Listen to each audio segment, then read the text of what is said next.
dag skal vi lave rugbrødsmad. Kan jeg prøve den igen? Ja. Hej, jeg hedder Elias, og i dag skal vi lave smørbrød. Vi skal lave en kartoffelmad, en æg- og rejemad og en fiskefiletmad. Vi har noget vand op at koge. Æg og rejer. Et æg skal have 8 minutter for at blive hårdkogt, så det prøver jeg. Et blødkogt æg skal have 6 minutter. Så skal der fandme skæres, mand. Det blev ikke helt jævnt, men fuck it. Så kan jeg godt lide at køre sådan noget mise en place. Ej, det er løgn. Jeg hader det, fordi der er så meget opvask. Vi skal bruge lidt til garnitur. Vi skal have dem over i halve. Knæk der. Og så kan man putte den over. Fiskefiléer fra Volt Market. Og der kører vi den klassiske trætrinsraket. Så vi tager noget salt. Putter i. Så er vores æg færdig. Og så vil jeg jo gerne lige stoppe kogningen, tilberedningen af de her æg. Så jeg hælder noget koldt vand, det er vigtigt, ud over dem. Hvor kommer jeg fra? Peber. Jeg har slået 2 æg ud i en skål her. Noget hvederasp. Alting skal bygges op i lag. Og så kan du, jo højere du kan få det til at stå, jo bedre, ikke? Så putter jeg lidt mel på her.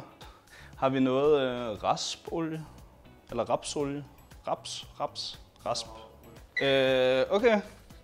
Change of plans. Så nu prøver vi at smørstege det. Café-coating her.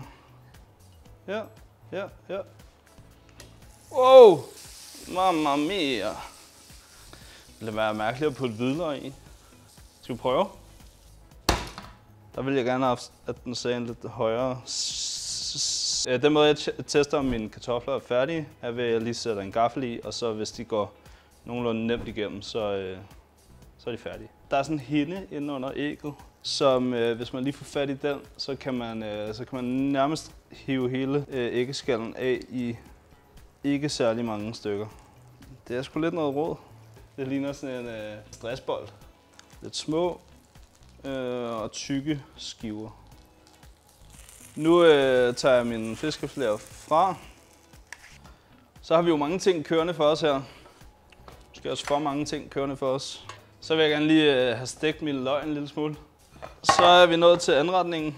Så starter jeg med noget mayonnaise. Ej, okay.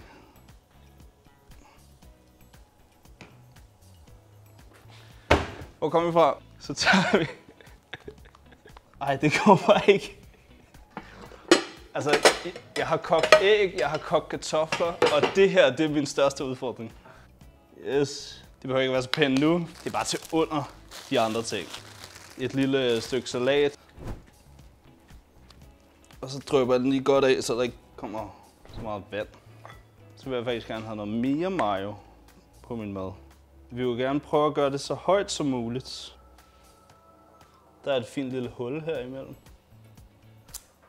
Og af en eller anden grund skulle alle have sådan en karse-urtehave derhjemme, som bare var sådan et stykke vat. Det ved jeg ikke, om I kender. Og så drysser jeg, eller placerer den. Skal vi se? Shit! Her er der så det, der har fået 6. Det er meget blødkogt. Godt med mayo på.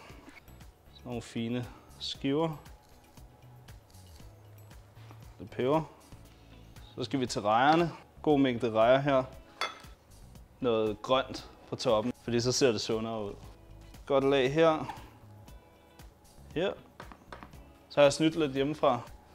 Skåret nogle tomater. Okay, det er lige 12 år. Lige overkanten måske. Ja, okay, det er sygt. Jeg skulle tro, jeg havde været bartender. Jeg skulle prøve med persille. Det skal jo bare være grønt, altså. Det er fandme en høj mad. Æg og rejer. Kartofler. Stjerneskud light. Det er fandme lækkert. Og I kan være i gang om 30 minutter, hvis I bestiller for Volt.